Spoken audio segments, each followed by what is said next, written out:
I'm Superintendent Riley, and we're really thrilled that you could come and join us tonight. Our team has worked very hard to make this an informative evening for you.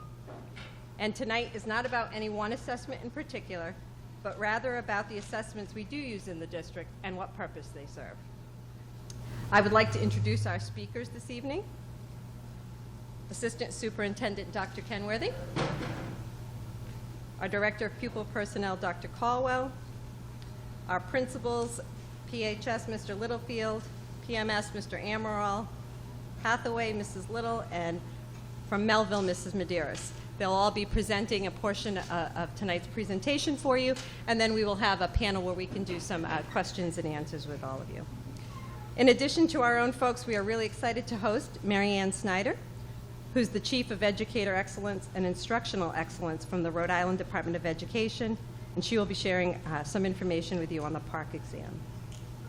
And I also want to recognize some of our school committee members who are here tonight. Chairwoman Terry Cortbrand, Clerk to the School Committee Tom Vadney, members John Wojciechowski, Fred Ferber, and Alan Shears. Thank you very much, and I will let Tom start the presentation.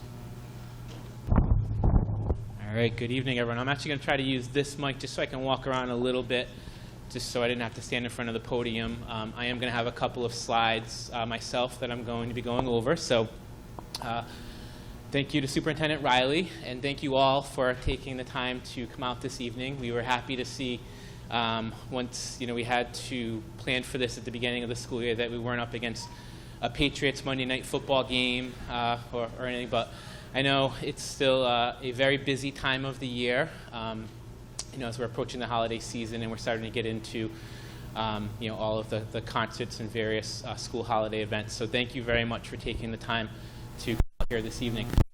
So as we were planning this evening again, we had to put the planning into effect a few months ago. And one of the things that we weren't quite sure of was how exactly it would match up with the release of PARCC data. So it looks like it's actually matched up very well with that.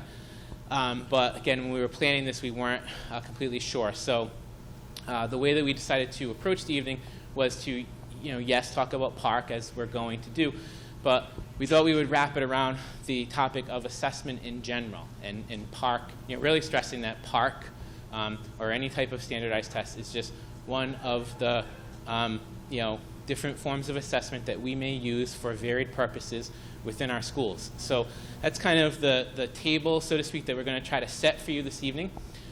So again, I'm going to have a couple of slides up front talking about assessment in general. We have each of our principals here tonight, as Superintendent Riley mentioned, and they're going to talk a little bit about, okay, what does that assessment look like in a little more specific detail for each of their schools and levels. And then we have Mary Ann Snyder, who we're happy to have join us from the Rhode Island Department of Education, who is going to specifically talk about PARCC and get into a little bit of some of the reasons why Rhode Island decided to go with the PARCC assessment when it was time to transition to a new assessment. And we've had the release of data now, so talk a little bit about what the release of data looks like for the state. One of the things that we're not going to have time to get into tonight, again, just because we planned this for 2 hours, is our specific information for Portsmouth. We are presenting that tomorrow evening at our regularly scheduled school committee meeting, 6 p.m. at Portsmouth Town Hall. So you're certainly, make sure I don't trip over that, certainly more than welcome to, as always, to join us tomorrow evening. And then we will send out, through email, which I'm sure is one of the main ways you were notified for this evening, that information as well. So in the presentation, again, you're not going to see any specific information related to performance of any of our schools or the district on PARCC.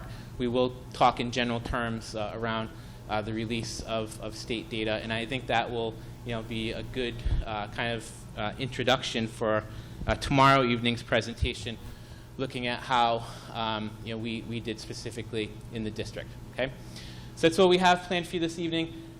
And so everything that I just talked about up front, we're hoping to go till about 7:30 at the latest, so about 1 hour. So one way or another, I'm going to kind of cut the presentation part off there when we get to 7:30, so that then we plan for up to an hour for questions and answer and more of a dialogue. So again, what I'm going to ask is that if you could just allow the speakers this evening, beginning with myself, to go through their parts of the presentation. Certainly, if you have questions, we should have plenty of time to get to those, but we're going to do all of the questions and answers during that 7:30 to 8:30 time period, and then we're going to, again, hopefully, again, it looks like with the audience tonight, we'll have time to get to everyone's question if you have one, and then we'll look to break things down starting at 8:30.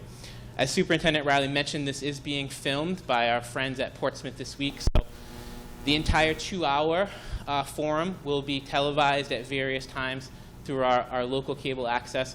And then, if you didn't get enough of all this, I'm going to be on this Friday, again, where we'll have kind of just a summary of some of the information presented this evening, including at that time, we'll have had the presentation tomorrow evening on our district results, so I'll get into a little bit of that in more detail again on Friday's Portsmouth This Week taping. So that'll be the segment that's shown for their regular broadcasts. Okay?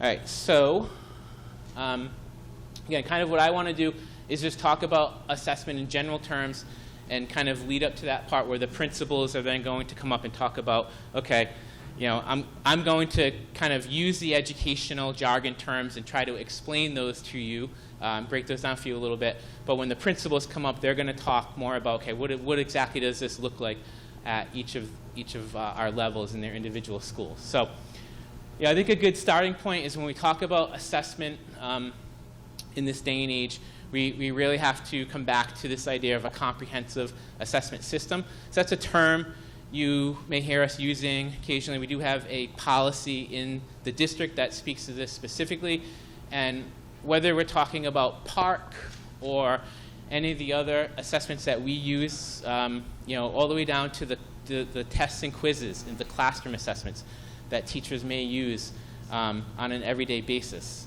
That is all part of this comprehensive assessment system that we're using to provide us with information that we're trying to use to make better decisions about how we can instruct our students, basically, both on an individual and collective basis. That's really what it all comes down to. So we are required by, you may have heard of the BEP, or the Basic Education Program. We are required, as every district in Rhode Island is, to have a comprehensive assessment system and to have a comprehensive assessment system policy. So we have that. So again, it's not about PARC or Science, NECAP, or STAR itself, or any of the individual classroom assessments you might hear us talking about this evening.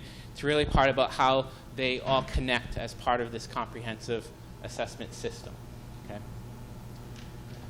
And then, okay, so what does that look like as we break it down? So really, what we're trying to do with any of those different types of assessments, right, that we started the conversation with, is really make sure that they're informing our curriculum and instruction. So there is this link between curriculum, instruction, and assessment. Okay, that's all also tied heavily, there's no doubt about it in this day and age, into standards. We have to have a starting point for, okay, what is our curriculum built upon? Okay, and that would be the standards in whatever particular area that we're talking about. Obviously, as I'm sure most of you know, when we talk about PARC, we're talking about the Common Core standards. But the standards aren't the do-all and end-all of what we're teaching our students. The standards are kind of the foundation of our curriculum. So the curriculum there being what we teach. The instruction, okay, how do we go about teaching the curriculum to our students? And that's going to vary, sometimes by, certainly by building, by individual classroom. Okay, but ultimately, we want to know that we're teaching our students what we're supposed to be teaching them, and that we're doing it effectively in the methods that we're using. So while I think when most of us in this room went through schooling, and even now today, most students, when they think of assessment, they're automatically thinking about how it ties into a grade that they're going to receive. That's certainly part of it. There's no way around it, right? Especially when we really get down into the classroom level, and we talk about those individual classroom assessments, those tests and quizzes. Those are going to be a big part of how a student's grade is ultimately determined. But collectively, we're trying to use the various assessments that we're going to be talking about this evening, including PARC, to make sure that students are learning what it is that we're supposed to be teaching them. Okay, so I think that's an important concept to keep in mind.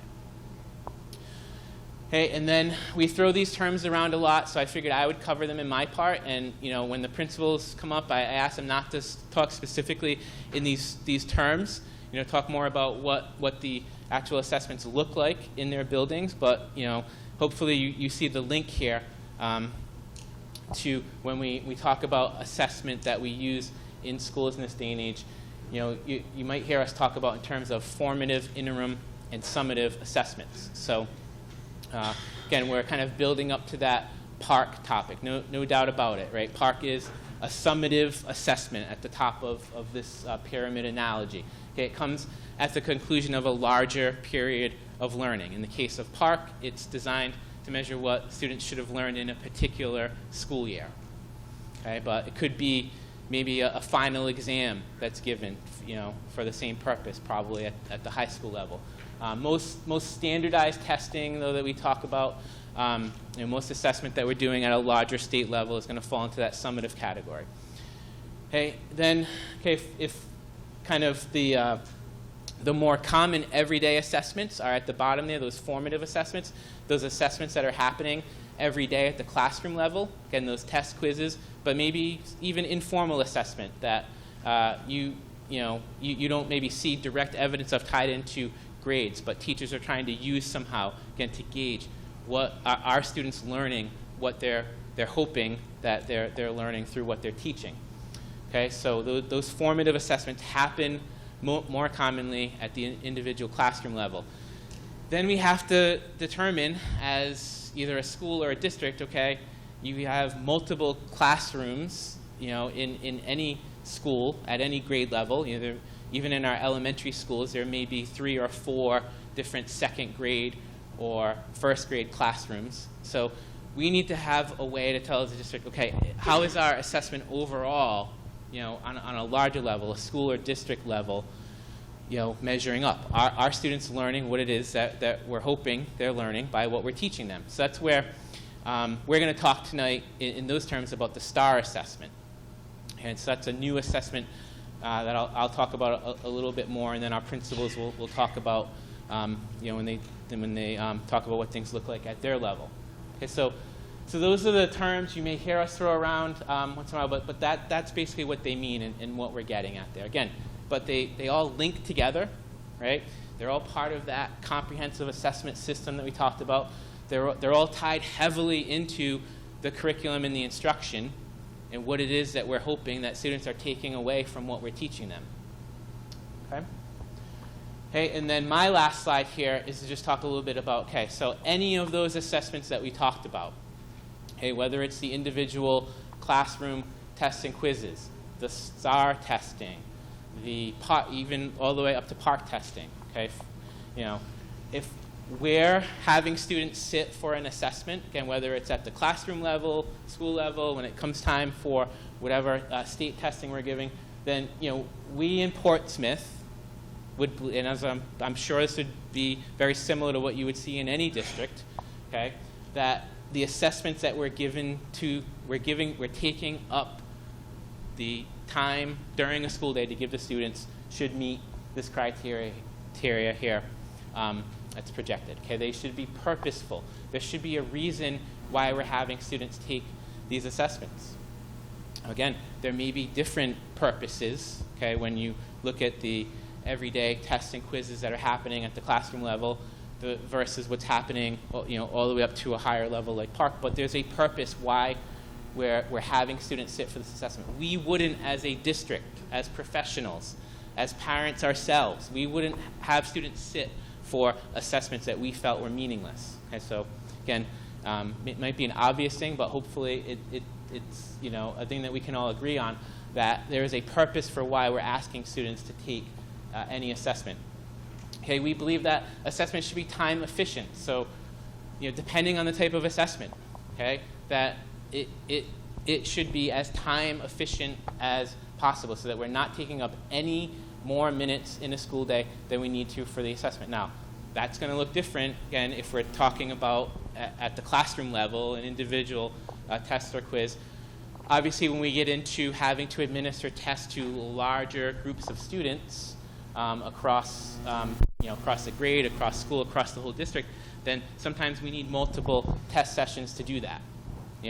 Unfortunately, that may be unavoidable. But again, we want to make sure that we're not having students sit for 1 minute more than they need to effectively demonstrate, the knowledge that we're asking them to show us on any assessment. Okay, so as I'm sure Marianne will talk about in her part with Park, last year with Park, one of the things, absolutely, whether it was down to the student, parent, us in schools, at the state level, the fact that we had the multiple testing, the 2 different testing windows, and the multiple sessions. Now, there's it's maybe unavoidable that we have to have the different sessions, but our voices were heard loud and clear on that last year. When we administer Park this year, there will be 1 administration window, and they've reduced the overall number of testing sessions that students have to sit through. Now, is there still room that we can go on that? That'll ultimately need to be determined by the various powers that be in the Park Consortium, but they'll take the feedback after the assessment this year. Okay, same thing when we talk about the STAR assessment, and why we think it's valuable for us to have that information about how students are doing across the grade level collectively or across the district. And again, the fact that we think it's important enough to have students sit for that kind of assessment to give us that information, we want to make sure that when students are doing it, it's in the most time-efficient manner possible. Okay, so that was one of the big reasons we made an investment this year in the STAR assessment system, because it reduces by half the amount of time that it was taking with previous assessments we were using for that purpose. Okay, and I think I've hit on this a few times already. Well coordinated with curriculum and instruction. Okay, there is that link. None of these things can operate in isolation. That curriculum, instruction, and assessment, should be well coordinated. And then part of most sources that we use to make the best decisions in the interest of our students. Okay, now whether that's for determining individual grades. Okay, again, I don't think any of us in here would want our grade to be determined on the basis of 1 assessment. Same thing with the kinds of decisions that we're making in schools in the best interest of our students.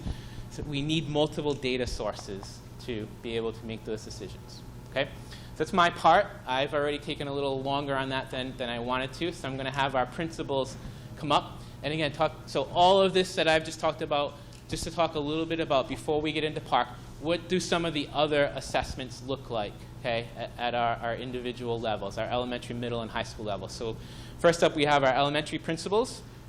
Mrs. Lisa Little from Hathaway Elementary School and Mrs. Liz Viveros from Melville Elementary School. So thank you, ladies. Okay. Good evening. How are you? My name's Liz Viveros, and I'm the principal of Melville Elementary. And I'm Lisa Little, and I'm the principal of Hathaway. Welcome. So we're going to be discussing assessment at the elementary level. At the elementary level, the classroom teachers conduct ongoing informal assessments.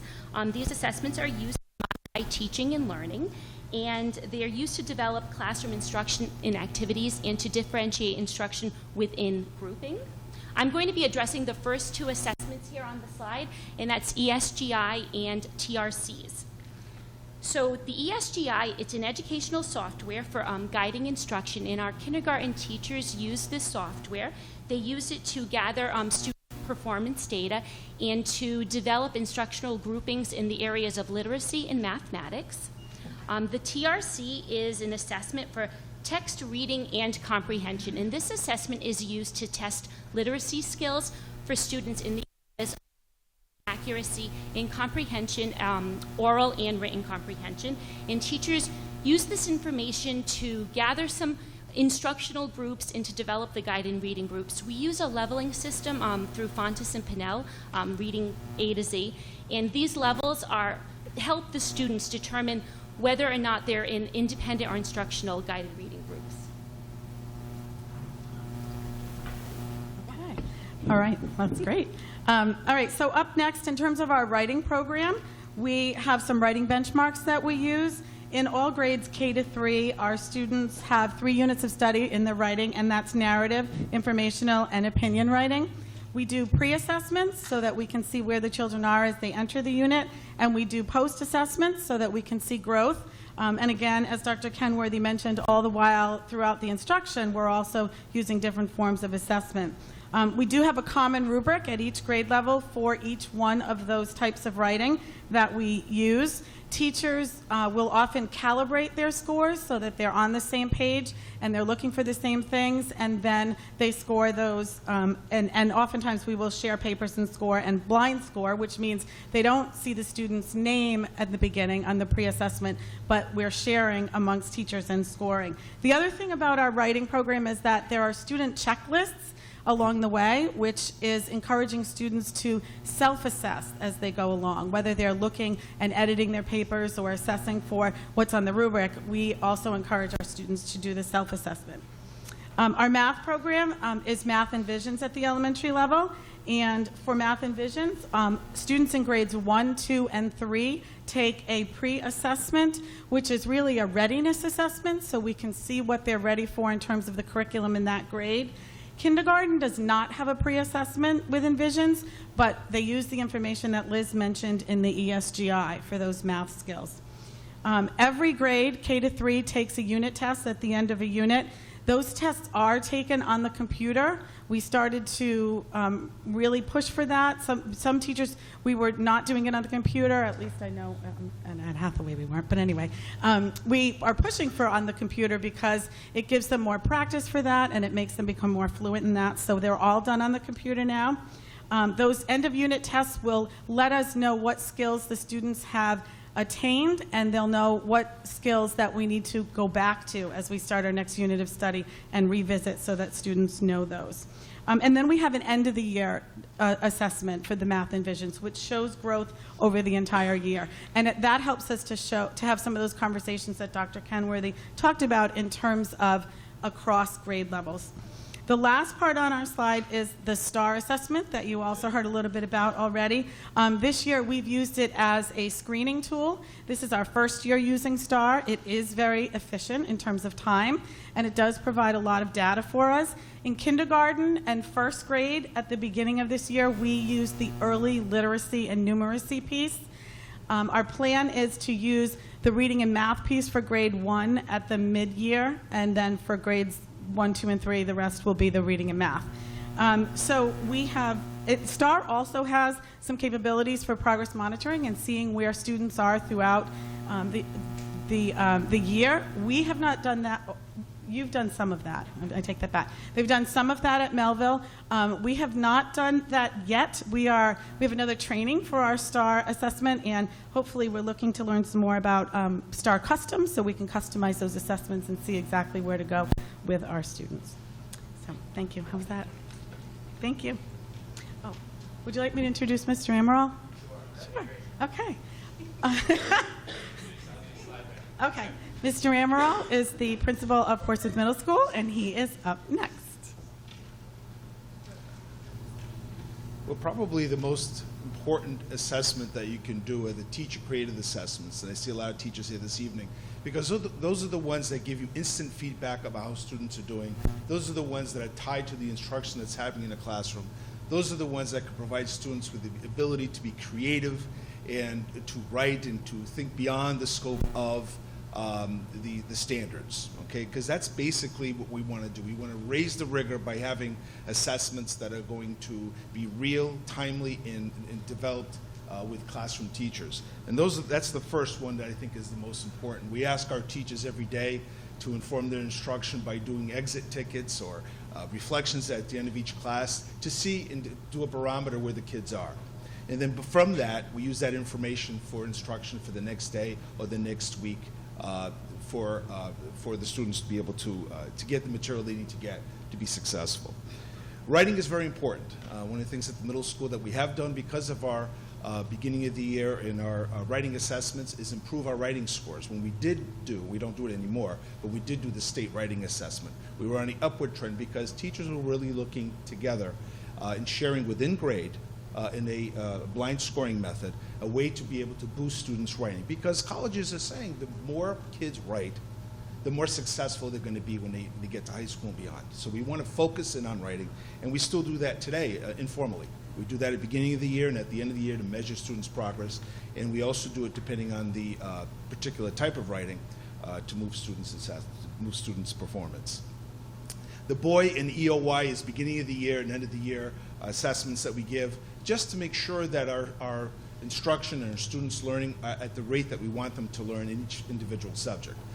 Some of the subjects are in math and digits, which is very sequential, concrete and sequential.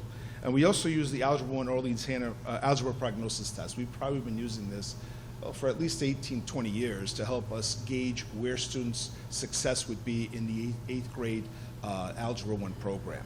That gives us an idea to recommend to you, the parent, whether the child should be in Algebra 1 Honors or Algebra 1, et cetera. So that really helps us out in terms of providing that kind of support. We also have other national assessments that are mandated by the state, which is the NAEP test in 4th and 8th grade in the areas of math, English, and science.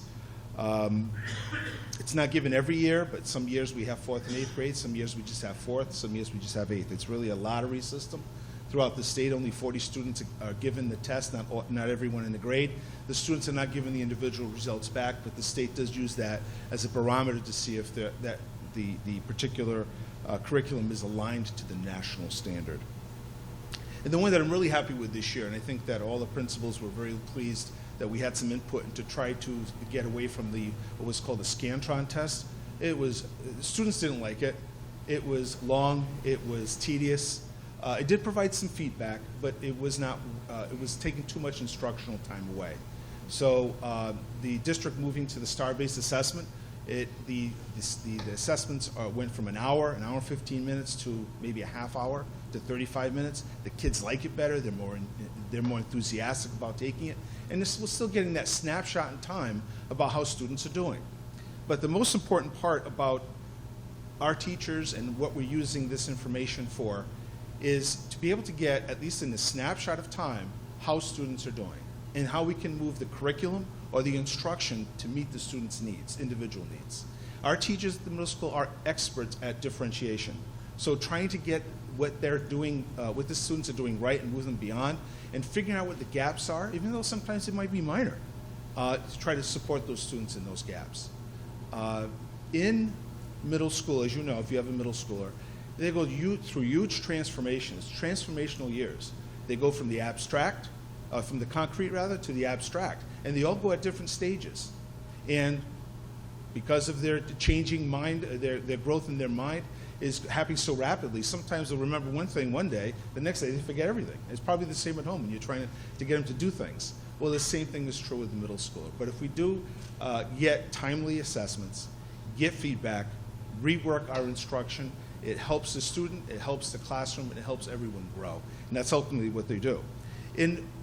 What we're using STAR for this year, too, is for progress monitoring. And progress monitoring is for only those students who maybe have significant gaps, maybe a year or more behind in a particular area of reading or math. They get what's called a response intervention program or a guided coach to help them with reading or math, usually 3 days a week throughout the course of a 6 to 8 week period. And halfway through, we give a STAR assessment to see how well they're doing in their progress.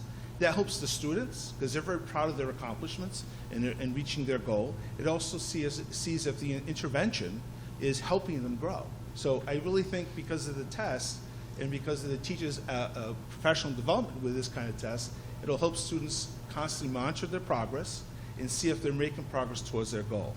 So we're still a new program. We're still having some more PD on STAR coming in January, but I think it's a huge improvement over the previous test of Scantron, which I think everyone would agree was a little too long and too tedious. But with all these assessments, we are hoping that we're going to be able to continue to see growth in many of the major areas, math and reading, but it doesn't happen in isolation.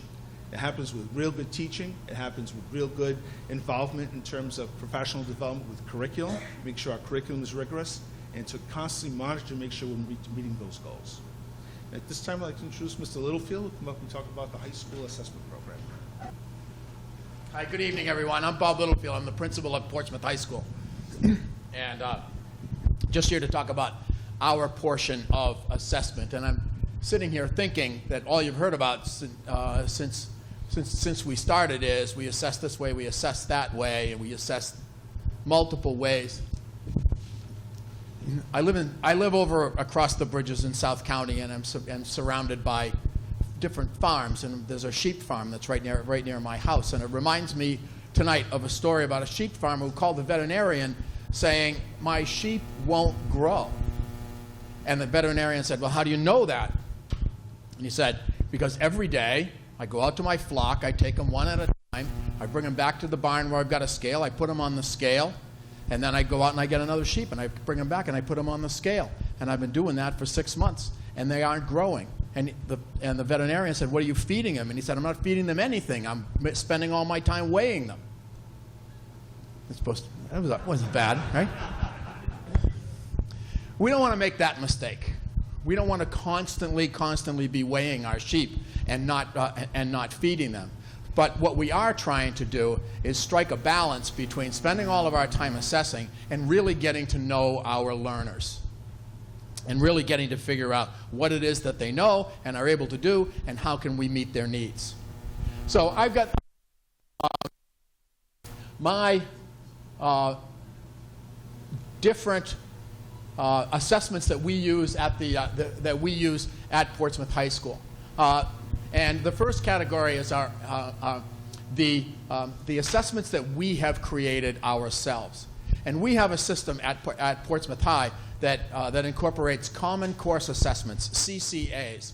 And these are the major assignments, the major performance assessments, like essays, plays, research papers, lab reports, the things that our teachers create on their own. They do it collaboratively. Everybody that takes the course meets the requirements of the same assessment, and you have to pass the assessment in order to pass the course. If it takes you 5 times, it takes you 5 times, but you will complete that essay, you will complete that speech or that research paper up to a minimum level of proficiency before you can pass the course.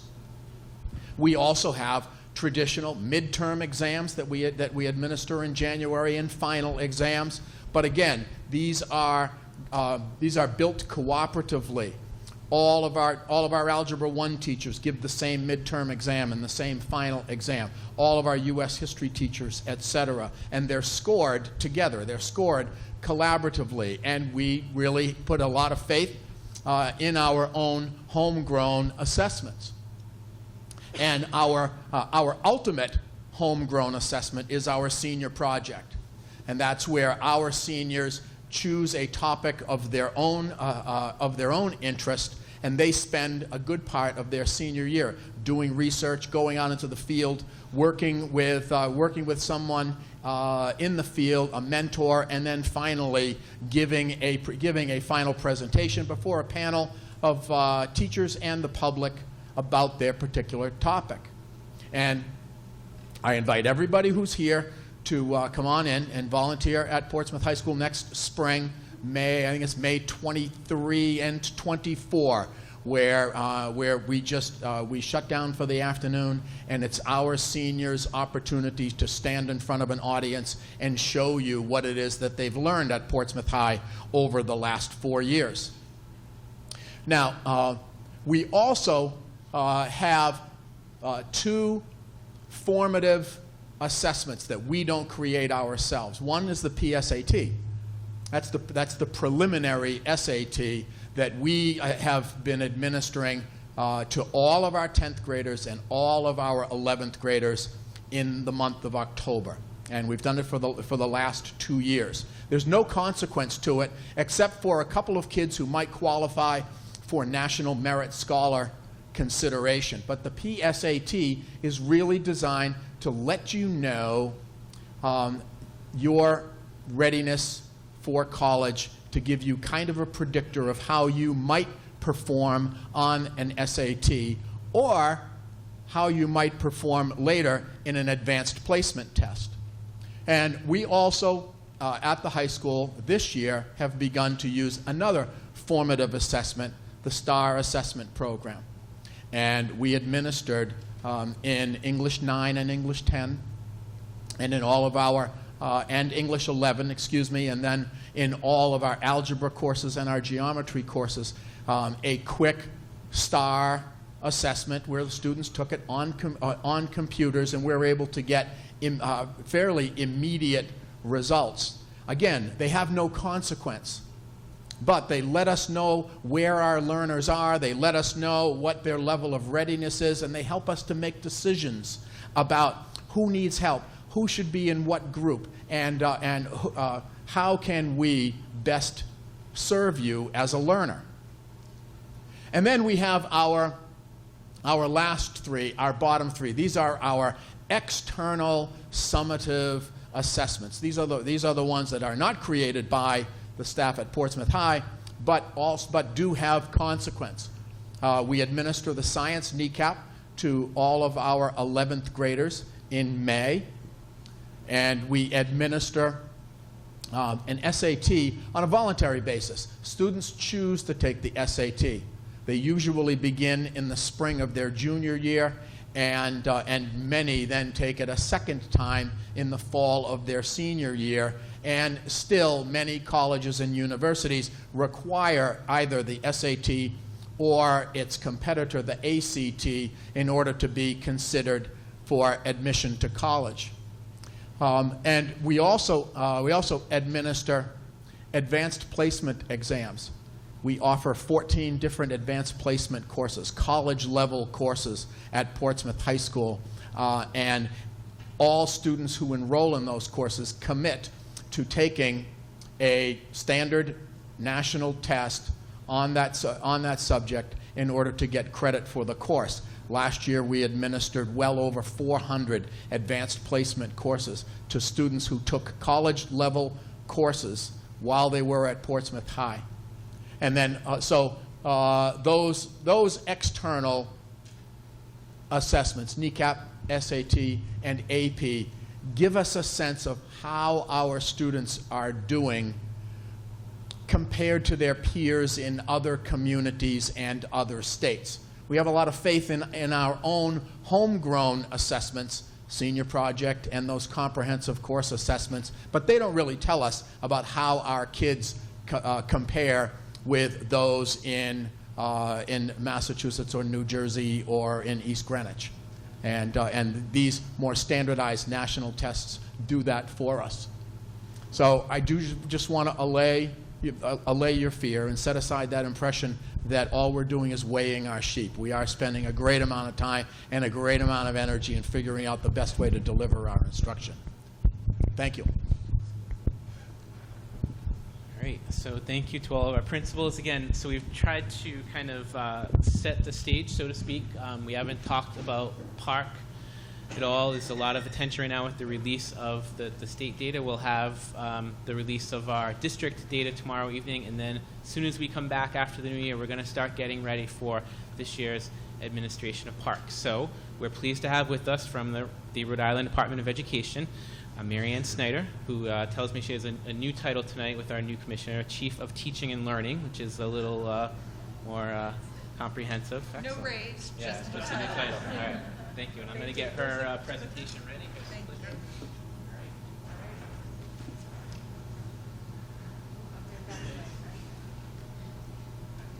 Oh, okay. Well, good evening, everybody. It's really nice to see so many of you out here. I know that it's the beginning of Hanukkah, and it's also the Christmas season, so the fact that you're all here to have a conversation about student learning is really heartening for all of us. So this is a reminder of where we are in our transition to the Common Core state standards. I know that we've had lots of community conversations about why did Rhode Island choose to adopt the Common Core, and then secondarily, why did we choose the Park assessments to measure our students' progress toward learning those standards. And this is a quick reminder that we adopted the standards back in July of 2010, and that we have been doing a lot of work, and I say the collective we, the principals you see here, your central office administrators, teachers, have been working really, really hard to understand the standards, align curriculum, and understand the instructional shifts required to make sure that kids are learning the new standards. And then last spring was the first administration of the test itself. And I think, I've often said this, if you lined up 100 kids and teachers and said, are you ready to take the PARCC assessment? Is this a good year to start? Almost all of them would say, we're not quite ready. We don't feel secure in our understanding of the new standards, and that we are absolutely ready to be measured on the new assessment. And I think that's a really natural reaction to a new set of expectations and a new test. But we've done a lot of work, and this is a good time for us to kind of pause and try to understand, of all the work we've done over the past few years, where are we? What's working well? Where have the adjustments we've made to curriculum and instruction make sense, and kids are saying, yes, we get it, we understand, and where do we have more work ahead of us? So for this year's testing, and I'll be saying this over and over again to you, we are really seeing this as a starting point for our work. We're trying to use this not in a way to say, this isn't working, the standards are too hard, the test isn't right, the kids aren't learning. That nothing could be further from the truth. We're really saying this is our year to understand, on a brand new set of expectations and a brand new test, where are we? So I hope you receive it in that spirit. A lot of people say, so where are we? Where are in this first year? And I know that tomorrow night you'll be talking more about Portsmouth's data, but for Rhode Island, I can tell you that we know that with our overall results that we have a lot of work to do. That our results are telling us that we have done some good work, some foundational work, but that there's still more for us to understand about how we need to organize ourselves and get kids ready to learn these new standards. We know that the results that we're seeing in Rhode Island have been experienced in a lot of the other PARCC states. So our data is not that different from what other states are seeing. Overall, about 36% of our kids were meeting expectations or higher on the language arts test. In math, about 25% of our kids were meeting expectations or higher. But I think you need to look at this data, putting it in context. Overall, our participation rate statewide was at about 90%. And we know that our goal was 95% participation. So I think when you look at your school's results, you also need to be as mindful about how many kids participated in testing as you are about the overall numbers of achievement. I think that we also saw from this year that the differences in performance among student groups are just replicating the patterns we've seen with our old testing, with NECAP, or even on the SAT, or that national testing, the NAEP testing that was talked about, the kind of differences in student performance between poor kids and kids not poor, or kids living in poverty, or kids learning English or not learning English. Those kind of differences in performance are just being recreated. The other thing is that our PARCC performance aligns really closely with other national assessments like the SAT and the NAEP assessment, and we'll talk about that a little bit more too. And so we know that the work ahead of us is not focused so much on the PARCC test and how do we get the scores higher. It's really focused on the teaching and learning. We want to feed the sheep. We agree with you, Mr. Littlefield. When you look at your data tomorrow night for Portsmouth, we want you to really put it in context. When we talk about what is a really vibrant, healthy, well-run school that engages kids, there are so many pieces to it. Part of it is your curriculum, the instruction that's going on, the environment of the schools. Are they safe and supportive and nurturing to kids and adults? Is there a climate where everyone feels like they have more work to do, that we're always trying to learn more, continuously improve. And are there opportunities for supports and enrichment for kids? And finally, reviewing student progress, and that's what tonight's conversation is about. There's lots of ways that you know how the kids in Portsmouth are doing. Some are in the moments of instruction, checking in to say, do you understand what I just taught? And some are more formal, like the park assessment, but comprehensively, they give us a picture of how we're doing. So a lot of people have said, why did Rhode Island choose to go with the park assessment rather than another test? I think I'd frame that first by saying we have to have a test. No test isn't an option. So if this were a multiple choice, not having a test isn't allowed. We have to have some way to measure progress among our kids in grades 3 to 8 in high school. That's nationally required. The second part is that we really believe in the power of working in a consortium. Rhode Island is a little state. We don't have the resources to create a really thoughtful, technically sound assessment on our own that really does a thoughtful job of measuring student learning. So before, the NECAP was a partnership with Maine, Vermont, and New Hampshire, and we learned a lot, and we liked working in partnership. The park is replicating that, but it's broader. There are more states involved. We chose park for a couple of reasons. One is they were really committed to engaging higher ed and the business community to say, what do you really value when kids leave high school? What are the kinds of skills that you think are important? And we had lots of interviews and conversations with people across the country, so that way we could make sure that the park design was measuring those things. And writing, as you heard earlier, is one of those abilities that people really value, whether you're going right on to work or to college. People want you to be able to write and communicate well. So the park assessment was committed to measuring writing at every grade level.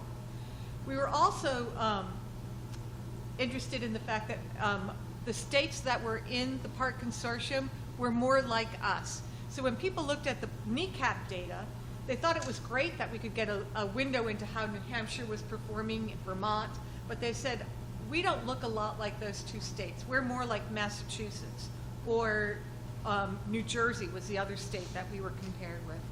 And those two states are part of the park consortium. So we think that it's healthy, and there's an opportunity to learn by having conversations not just within Rhode Island, although there's a lot to be learned by just talking to other communities, but we can also extend that conversation into other states. And finally, the park assessment by design is able to support making decisions about school accountability. If it's used as part of graduation information, it will support that. And it meets all the technical requirements for a fair, valid, and sound assessment. So we're committed to stay with park. These are the other states that were part of the park consortium last year. I'm sure you've heard that Massachusetts is making some decisions right now to rethink how it uses park. They had the history of MCAS, and half of their state gave the MCAS last year, and the other half gave park. What they're going to do is they're going to try to merge both. So they want to stay in the park consortium. They want most of the items to be park items, but they want to supplement it with a few of items that are just for Massachusetts and are more like the MCAS items. And we are working really closely with them to make sure that we still have comparability next year. So participation, very quickly. As I said, statewide participation is at about 90%. We know the numbers change greatly from the elementary level up through the high school. So, and we also know that the participation numbers really varied widely from community to community, and sometimes even from school to school within a community. So those numbers are really important when you look, as I mentioned earlier, when you look at your data. we did a look to make sure of all the kids that didn't participate in testing, we wanted to look at the profile of those students. Were they similar to those students who did participate in testing? Our new commissioner, Ken Wagner, came from New York, and he said that it was their experience that the kids who did not participate in testing often had a higher academic profile, did not live in poverty, were not students with special needs. So he said, let's look for that in Rhode Island to see if that's the case.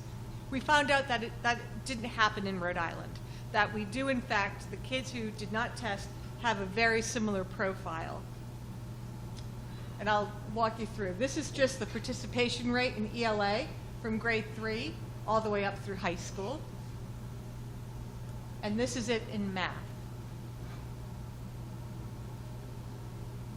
This is I know it's a lot of information on one slide, but what it does, it confirms that profile thing that I talked about. We matched kids, and we went back to our most recent NECAP data, and we looked at the kids who did not participate in testing against the kids who did to say, do they have similar profiles? So you can say for third grade, 69% of kids overall met expectations on NECAP, and of the kids who didn't participate in testing, 63% had met expectations the last time it was given.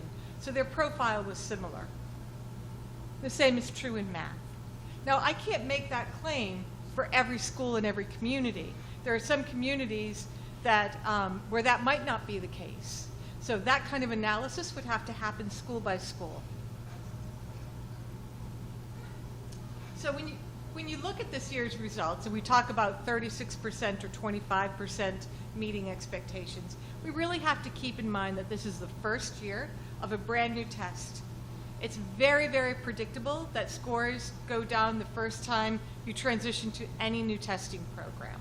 That's not uncommon. I think that was compounded by a couple of other variables in our state last spring. One is we had made the decision not to use the PARCC assessment as part of graduation decisions until the class of 2020. As the mother of kids who are not that far away from high school, I can tell you they would go, thank you very much, these tests don't matter. And you know, we've interviewed kids all over the state, and they have said that was their perspective going into testing. I think the other part was a lot of the adults didn't have agreements about whether or not state testing was good or bad or should be used or not used or how it should be used. And I think when the adults are having that conversation, it can't help but impact kids. So we know that a lot of kids did not try their hardest when they took the test. And again, that's something we can't confirm in data, but I think it's more of a conversation that if we had with our students and asked them, how hard did you try last year when you took the test? We would probably get a better window into their thinking. All of that said, I still think that these data provide us really good information to start understanding the work ahead of us. We have a wide range in performance among schools and districts, and I think there is a lot to be learned. So the PARCC results are broken out into 5 performance levels. There were 4 with NECAP, there are 5 with PARCC, and there's a scale score associated with each performance level. And it goes from 650 to 850. And you can think about it kind of like the SAT. You know, the SAT goes from 400 to 800. The PARCC goes from 650 to 850. And the 650, 725, and 750 signal when you're transitioning into the next level at every grade and in both content areas. The one that isn't fixed is the cut score between levels 4 and 5. And a version of this PowerPoint is on our website. So don't feel like you need to take notes or pictures. It's public, it's right on our website if you need to use it. So ELA, the meets expectation rate is lower at the high school level than we saw in grades 3 through 8, but so is participation. So I think that is probably very correlated. But within districts or across districts, the percentage of kids that met expectations went from as low as 6.8% of kids all the way up to 77% of the kids within a district. The variation is even wider at a school level. So it went from 2.5% of the kids meeting expectations in one school up to 88% of the kids meeting expectations in another school. And there are subclaims associated with this test, and at the state level, they're not particularly meaningful, but at a district or school level, there's a lot of information to be garnered from it, and I won't go into those tonight for time. But this is a grade-by-grade display of kids at each performance level, from the state average all the way up through grade 10.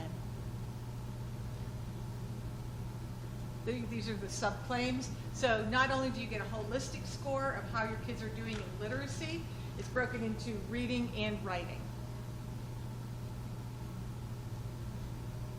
When we look at subgroups, we know that students who do not live in low-income households are more than twice as likely to be meeting expectations. We know that 1 out of 10 students who have an IEP are meeting expectations. We know that females are more likely by half to be meeting expectations in literacy than males, and that students who have been exited from ELL support, English Language Learner support, are performing at a level comparable to kids living in poverty. So we have a lot of work to do. And this is a breakout by program and by race and ethnicity. 5 minutes, okay. Math, same kind of variation, wide variation within a district, across districts and within schools, or across schools. This is a breakout by grade level in math. What I just point out to you is if you look at it, we're pretty stable at grades 3, about a quarter of the kids, a little stronger in 3rd grade, and then it drops at grade 8. And just take a minute to highlight that for you. The PARCC assessment is trying to give a test that matches where kids are. So 26% of kids in Rhode Island were not taking grade 8 math. They were actually enrolled in Algebra 1. So that 26% of kids took the Algebra 1 high school test rather than their grade 8 test. So this performance is based on the 74% of kids across Rhode Island who don't take Algebra 1 and are enrolled in 8th grade math. And their performance is quite concerning. These are the subclaims.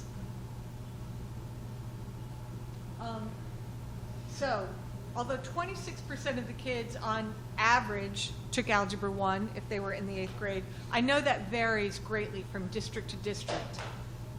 Superintendent Riley, do you know about how many of your 8th graders took? It's higher, I believe, than that. Okay, so about 60 of your 8th graders took the Algebra 1 test, and they did quite well, and that is what we're seeing statewide. So if you look at this, about 25% of the kids who took Algebra 1 met expectations. Those are kids in grades 7, 8, 9, 10, and 11. Of all those kids, 25% met or exceeded expectations. 16 kids took the Algebra 1 test in the 7th grade.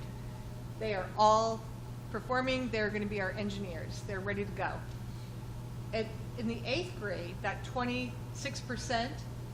of our kids, about 2,500 kids, 65% of them met or exceeded expectations. So for that top performing group who are really secure in their math, they're doing quite well. If you're part of that remaining, the large majority, that 74% of kids who we saw really struggle with the 8th grade math, it's not surprising that when they get into high school, only 11% of them are able to meet expectations on an Algebra 1 test. It's about 3% if you take Algebra 1 in 10th grade, and about 4% if you take it in the 11th grade. So we know statewide we have a lot of work to do in math to support our kids. Same is true for geometry. Subgroups, same kind of pattern. Just to put it in perspective, we looked at the SAT data for the graduating class of 2015, because a lot of people might say, well, this test is just too hard. These expectations are not realistic. So we looked at the SAT.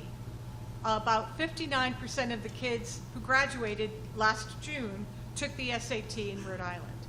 The College Board says that a combined score of 1550 across the 3 tests that they have signal college and career readiness. 34% of our kids met that threshold. If you look at what our high school data is telling us on Park, it's about at that rate. Okay, so the SAT, 1550 or higher, what we're seeing on the Park are in alignment. Now, they're 2 different tests, they're measuring different content, but the level of expectation is quite aligned. The same is true for the NAEP assessment. Before, one of the reasons why we have the Common Core is that governors across the country were concerned that kids were doing really well on their state test, but when they took the NAEP, that national assessment, they had quite a different profile. So they said we need to have more shared expectations so that kids in Mississippi and Rhode Island, Arizona, and Florida are being held to the same set of expectations. So we know this is a great example of the kind of conversations we want to have about what to do next. We don't want anyone focused on raising Park scores. That would be the worst thing that could happen as an outgrowth of this reporting. But we really want to keep the conversation focused on teaching and learning. What do we need to do to support our kids to make sure that they're ready no matter what we put in front of them? They're prepared to do well, and more importantly, when they leave our care and they continue on to college, the workforce, the military, wherever they're going to go, that they feel confident and prepared to do well. So I can end here. All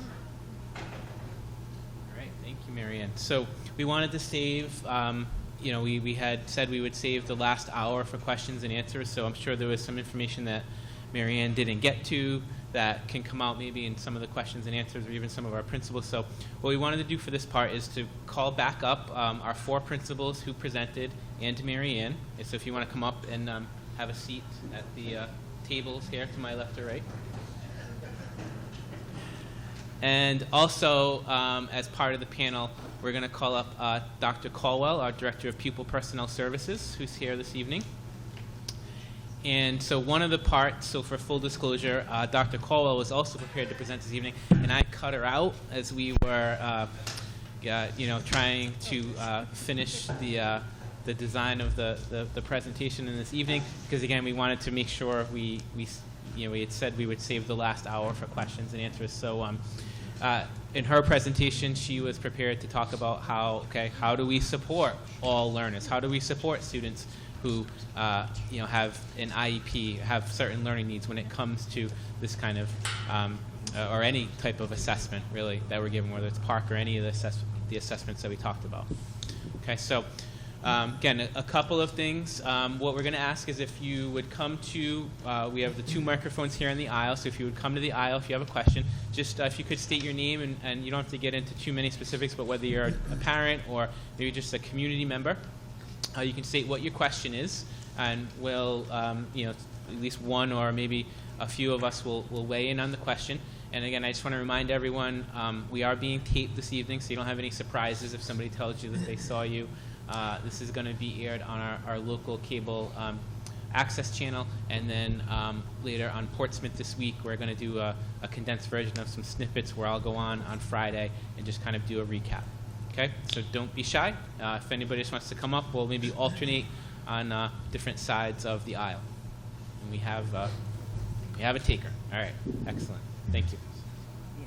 My name is Susan Lewis, and I am a parent. And I have 2 questions. One is Portsmouth specific, and the other one is state specific. The one for Portsmouth is I want to know if education and learning is so important. If a child isn't taking the test, why are there no learning opportunities for them?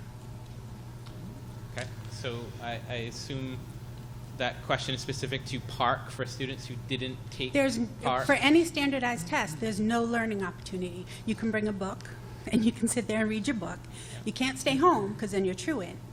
But there's no learning opportunity. Why, if kids, you know, because you know a lot of kids aren't going to take it, why aren't you providing a learning opportunity for them? Okay, again, so just I'll summarize it just to make sure I have the question right. I think the question was specific to Park, as I'm Portsmouth. hearing it.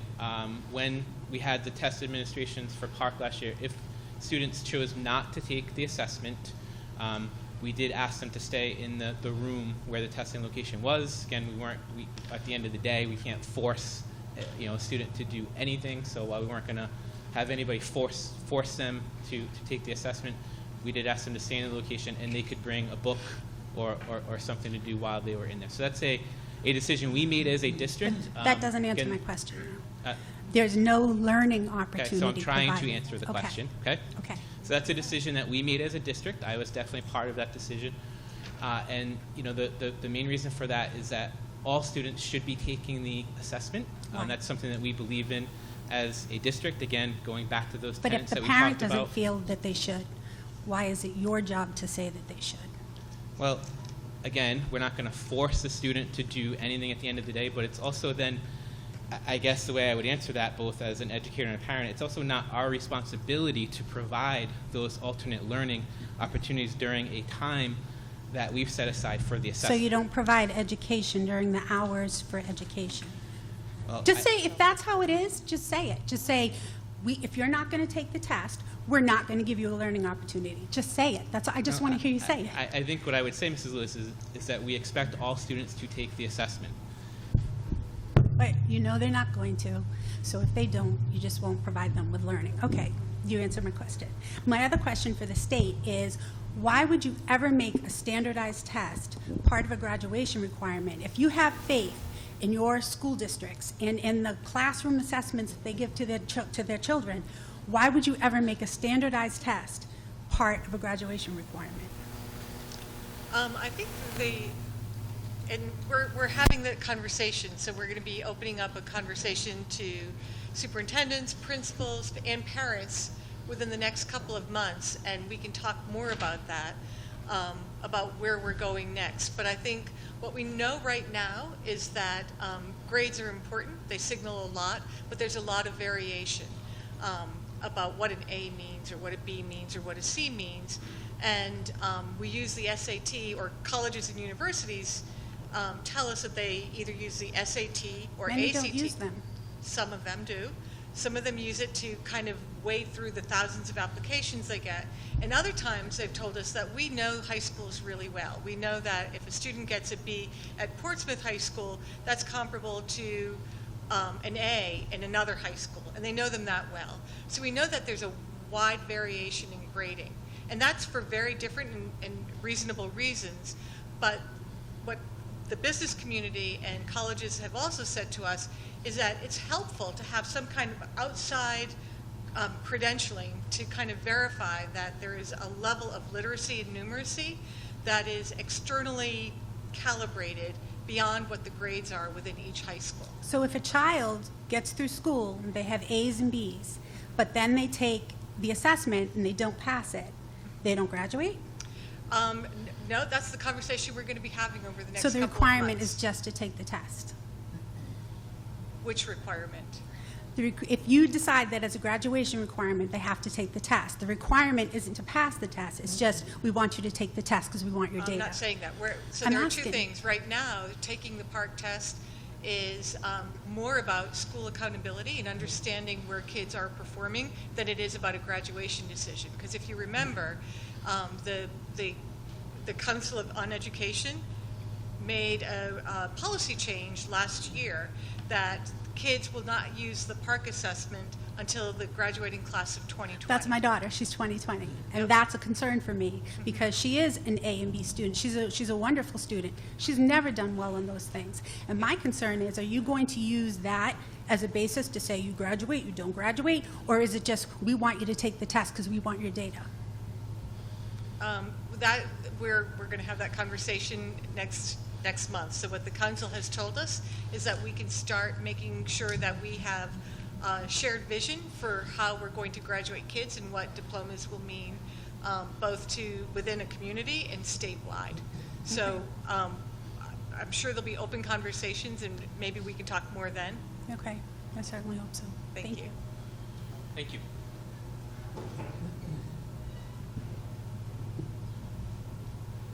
I have a lot of questions, so you can cut me off at any time. My Okay. name is Jean Lehane. Fire away. I'm a parent in Portsmouth Public Schools with 4 children. Oh, is it? Yeah. Yep. Okay. I have 2 children that all went through, 4 children that all went through college. I'm class here at Portsmouth Middle School and the high school. I have 2 remaining, so 2 are in college, doing well. Anyway, I have a question about the recent reports show that Park is coming out of favor. We had 24 states that originally signed on. We have now less than 11. My question is, Massachusetts, as you said, is looking at a hybrid. But what you didn't say is that Massachusetts parents are now going through a ballot question. 80,000 parents have signed that, and that they want to pull out of Common Core.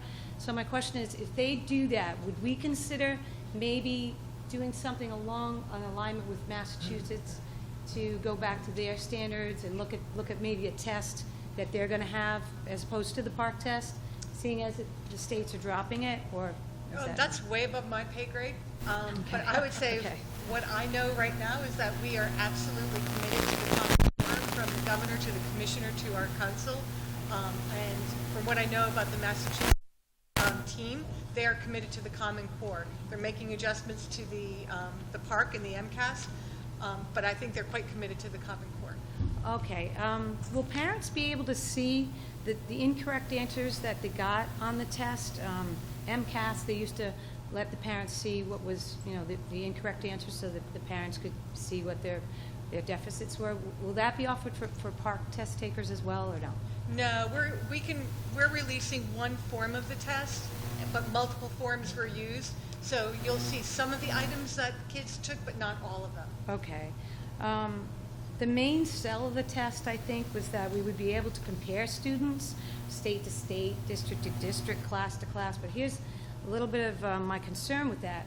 In the district, we had some kids that were taking tests in the room with the non-test takers. That wasn't happening in other districts, number one. Number two, we had some districts that did take the test in paper pencil. We had other tests that were taken on computer. So that's another concern. So my question is, does that factor in? I mean, because that really doesn't seem like it's fair and equitable to me. And then that doesn't even put in poverty, ELL, special needs students. So how is that truly fair and equitable if you have that kind of thing across districts and schools? So we did all that we could to make sure that when all was said and done, the results were comparable. So the paper, pencil versus the kids who took it on computer, all of that was accounted for in the design of the test. So did you just weigh the kids that took the pencil paper higher, or No, is that? no, Oh, okay. not quite that simple, but we made the adjustments during the field testing the year before. So that was taken care of. The testing conditions should have been as comparable as they could from classroom to classroom and across all the states. Are there small glitches? Absolutely, that can happen. But I think for all the things that from a technical perspective that you would be concerned about before you'd make comparisons, I think we've accounted for those. Okay.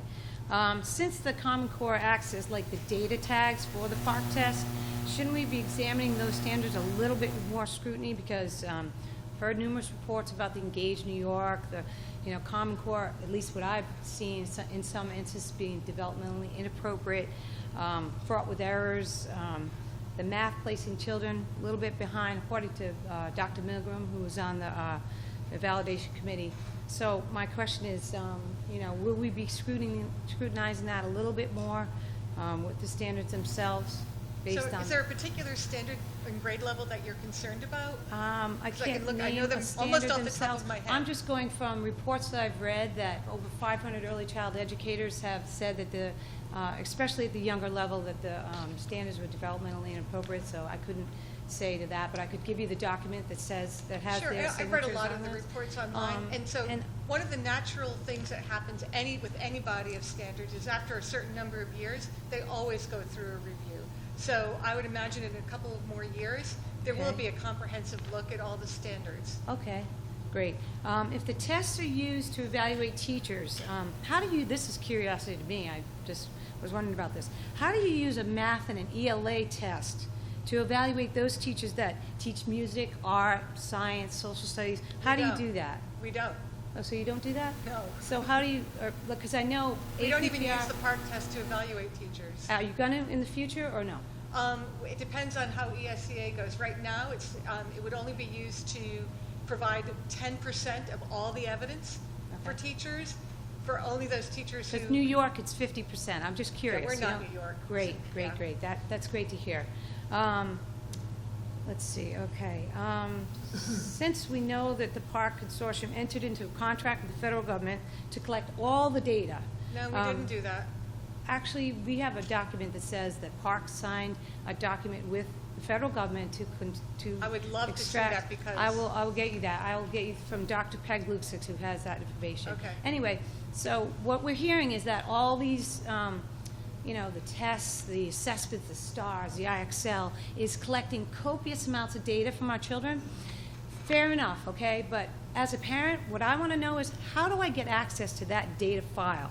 I want to know what you're collecting, why you're collecting it, what it's going to be used for. So if I could get that as a parent, that would make me feel great, because I'm looking at that and saying, okay, they're going to collect this data from P through 20, which means preschool through college, correct? Me if I'm wrong, right? So I want to know, are there any errors in the data? What does it say about my child? What is it, leaning them towards, So I would really, really love to see that data. So the is there data any files- way I can get access to that file? Well, for your child, I don't know about that, but I can tell you all the data that we collect, thanks to people like Rose Mueller and other data managers that we work with who are really concerned about data privacy and why do we collect. If you go to the RIDE website, there is a list of all the data that we actually collect. The student Okay. name, grade level, all that kind of thing is listed quite clearly as part of our data collection. My concern with that data collection is Yep. just because the FERPA law, as you know, the Federal Education Rights and Privacy Act, was changed by executive order in 2008 and 2011. So that, as a parent, is concerning to me, because before, the data was just exchanged through districts and schools, and now anybody with an educational interest can have access to that data. So with data breaches and things of that nature, as a parent, that really concerns me. So that's why I'm bringing that up. Okay, let's see. Sorry, you guys. If anybody else wants to come and ask a question. Okay, let's see. Did you want an answer to that, or I'm sorry. did you want an answer to that? for the data? For the data? Yeah. Is there a way? In terms of, we follow FERPA very, very strictly. We take data privacy quite seriously.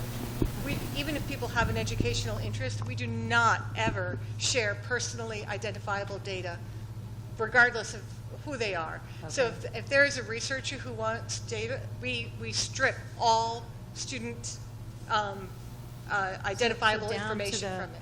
Down to the aggregate, disaggregate kind of thing? Where is No, it? nope. Okay. Nope. All right. Okay. So what score, I'm just dealing with the cut scores now. Yep. Different states are having different cut scores. So how do you determine, like, what is college and career ready with regard to a cut score? Like, that's the Yep. part I don't So the understand. only state that chose a different performance level, the cut scores are the same. Ohio, so let me back up, sorry. Levels 4 and 5, we say are meeting expectations. Okay. What Ohio did was they're saying, well, we think it's levels 3, 4, and 5. They didn't change the cut score, they just went down a whole performance level. Okay. And they have the right to do that, but the research that we did in partnership with colleges, over 200 colleges and universities nationwide, made recommendations to us that were confirmed by our standard setting panels over the summer that levels 4 and 5 were signaling being on track. Okay. Great. Thanks. You're Answered my welcome. questions. Okay, so one of the things I thought about, although it wasn't directly tied into those questions and answers that we didn't mention, individual student scores for students who took the PARCC assessment last year have arrived now to all of our schools, so we're working on getting those out to parents So again, that would have been for students who were in last year, grades 3 through 8, and then at the high school level, grades 9 and 10 for ELA, and then algebra and geometry. So schools have that information now, and those should be coming home shortly. Okay? So any other questions? Again, don't be shy. We've allotted hopefully enough time here. I know our principals and Dr. Colwell here are eager to answer anything as well. Dr. Hi, Donna Gabriel. I have 2 high school students. I'm not as informed as the other 2. I just have kind of general questions. When it comes to the STAR testing, it said that students are tested once a year, but then if they need like a right to intervention, they're tested throughout the year. If a child has been on a right to intervention and then gets a new grade and does well the first semester, does he not get tested the rest of the year and possibly falls during that year? So I'll start the answer there, and maybe the schools, the principals can talk about how the intervention services work at their schools. So students are actually tested in STAR grades K. There's an early literacy component to it, through 11, 3 times a year. So they have what we call fall, winter, and spring benchmark screening. So Every it's 3 times student? every student Every in those student? grade levels 3 times a year. Okay. Again, that's where the test itself is designed. They say on average of 22 minutes. It may right now, especially with the first few times through it, that may extend a little longer, but it's a big improvement from the previous tests we were using for those purposes. But so it's every student at those grade levels 3 times a year, fall, winter, spring. Students who are, it's determined, through that information as one piece of data with some other, pieces of data in there at each of the levels who need intervention services. We can also use the STAR as one of the ways to measure whether those interventions are being successful. So those students receiving intervention services may get some additional screenings. But for every student in grades K through 11, it's 3 times a year, fall, Okay. winter, spring. I misinterpreted. And I don't know if Thought that schools was want once a to year. expand upon that at all. Good. Yeah, I did. All right. My second question is, I'm trying. when the kneecaps first came out, everyone did horrible in science, even the high-performing schools. And I know I have a senior, the 11th grade came out, and the scores have, they're in the 87 percentiles or something like that. I don't think we're quite that high, but we're getting there. We're working our way up there. Some of them have gone up. I wish know we- everybody was like 40 when they first came out. I don't know the specific statistics. Now, do they change the tests? Are we teaching differently? I'm just wondering, and I'm wondering the same thing with the park. If everyone's doing bad, because I read the paper, and in general, it's, are they going to change what they're teaching our students, or are they going to change the tests? And maybe more of a state-level question, what goes on with something like that? So that's a great question, and I would say that the changes that you've seen in the scores in science, more kids are meeting the expectations because they're learning it. I think that we understand the standards. Teachers have gone through a lot of professional development. That's what tests are intended to do. Is you try to keep them as stable as possible so that you can measure changes in actual student learning. I think with the PARCC assessment, the PARCC was designed actually to be measuring the Common Core in a way that wouldn't inspire or incentivize us narrowing to teach to the test, because the last thing that you would want to happen is have everything kids do every day look like a test question. Mm-hmm. And so the way that the test is designed is that you can be really creative in how you teach, as long as you're making sure that kids know how to read, write, think deeply, defend their thinking in math, know when an answer is reasonable or not. If they're doing all that kind of work every day, they'll do really well on the PARCC assessment. And my bet is that in the next few years, we're going to see that starting to happen. Okay. Yeah, I would just say it's that link that we started with between curriculum, instruction, and assessment. So again, we're not trying to teach to the test, but we're using that information to inform our teaching and learning, and hopefully making improvements, investments in resources and professional development. So yes, over time we would expect to see our scores increase, because we're using the data that we're getting to inform. One of the big changes with the Common Core is on the kneecap test, kids would read one article or one short story and then answer questions about it. What we've learned is that in real life, what we do all the time is you might read 2 articles and a book, in order, and then put all that information together and say, well, how is that one biased, or what was the perspective of that author? And you have to kind of really manage 2 or 3 different pieces of writing on the same topic to make sense of them, whether you're doing it because you're reading reports and you want to buy a car, or whether you are in your job trying to make a decision about what testing program to go with, and you want to read about background material.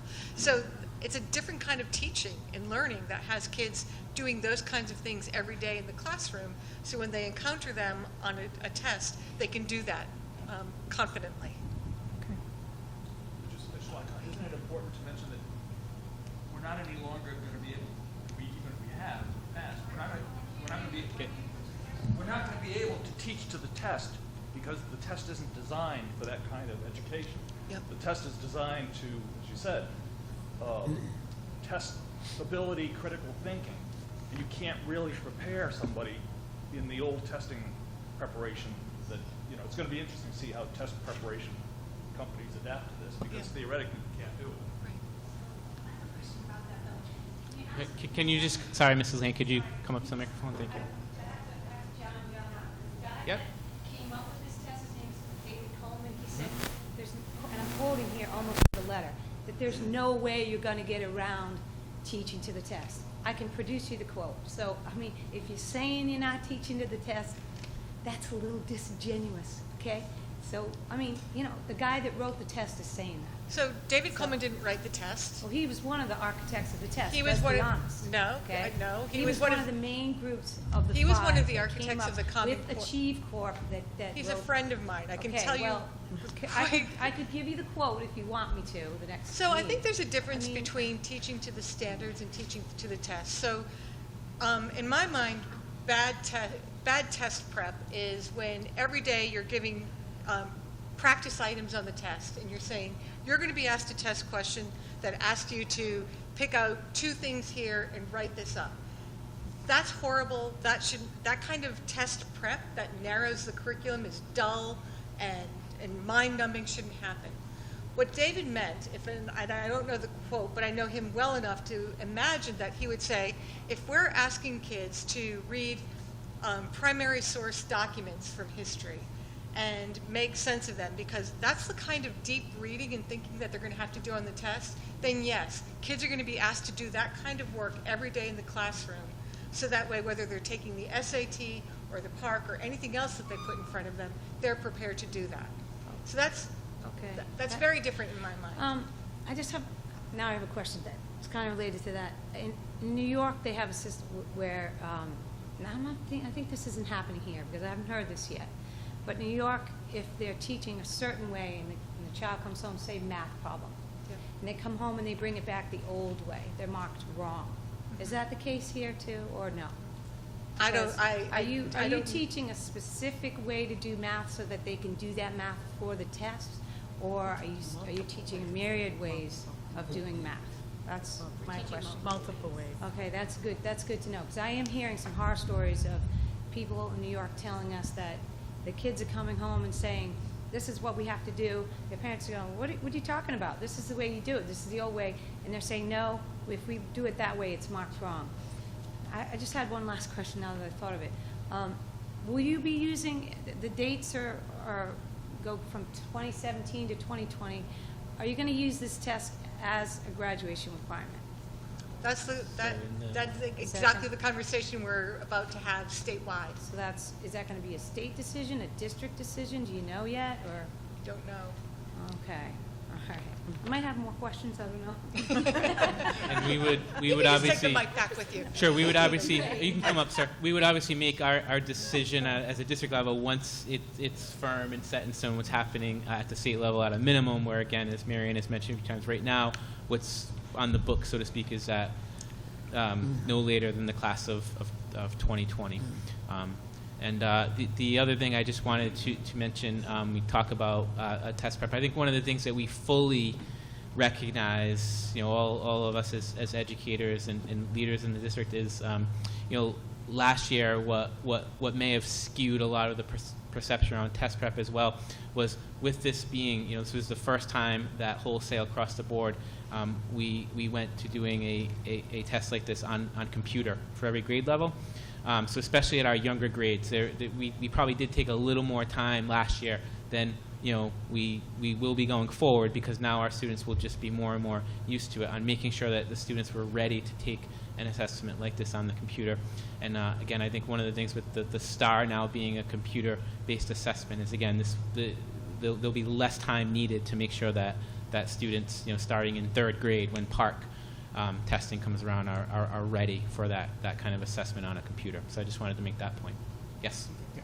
Thank you. I'm not going to beat up Common Core. It's got plenty of other people that can do it more eloquently than myself. But I have a couple questions. First of all, John Schlesinger, I have 2 children in Portsmouth. You used the PSATs and the SATs for the summative parts, and I kind of have an issue with that, because first of all, we have to pay for them, not you guys. And second, I noticed it was only 59% of the kids at Portsmouth High School were actually taking them. I thought Statewide. No, that was statewide. Was that statewide? That was a Do you have the statewide numbers figure. for the high school? That was more interesting to me than the statewide. I believe that in the class of 2015, I think it was 82% took the SAT.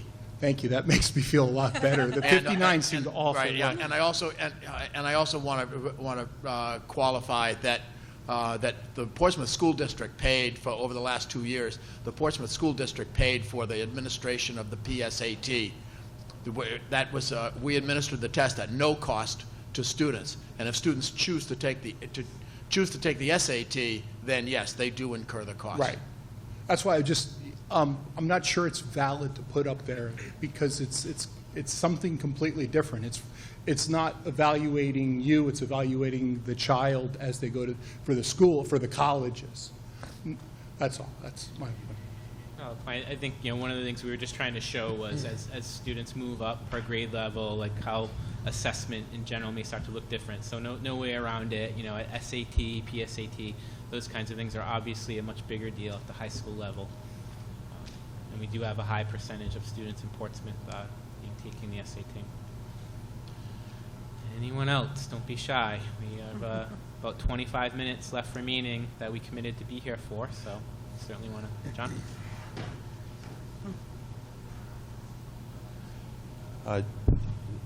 John Wojciechowski, I'm on the Portsmouth School Committee, and this question is for anyone who wants to answer it, but it's my understanding, and I don't know if it's this year, 2017, or next year, 2018, that each school district would be in jeopardy of losing at least some federal funding if the participation rate goes below 95%.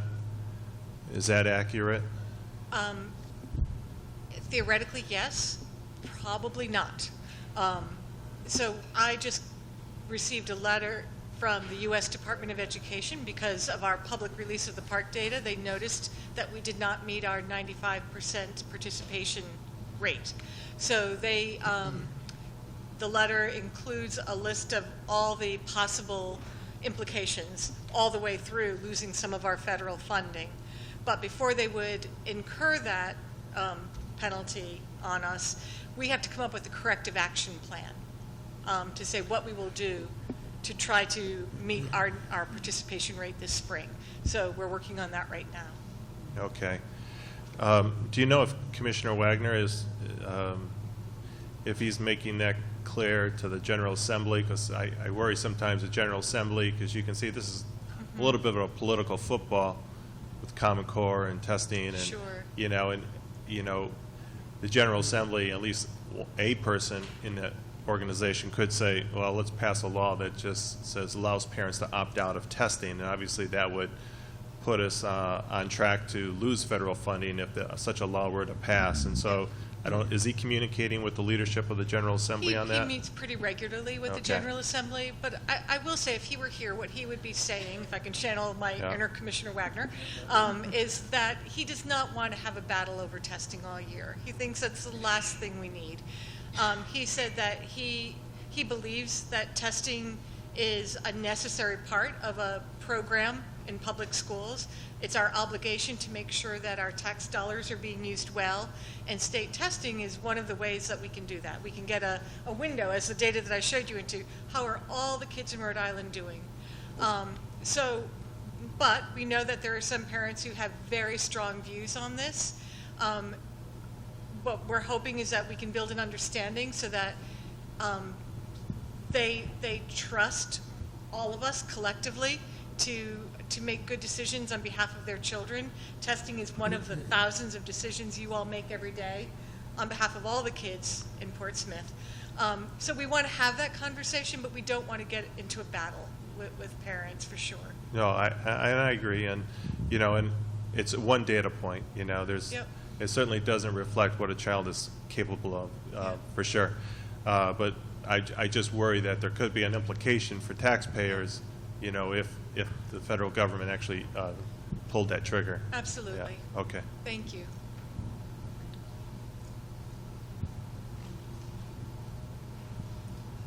Anyone else?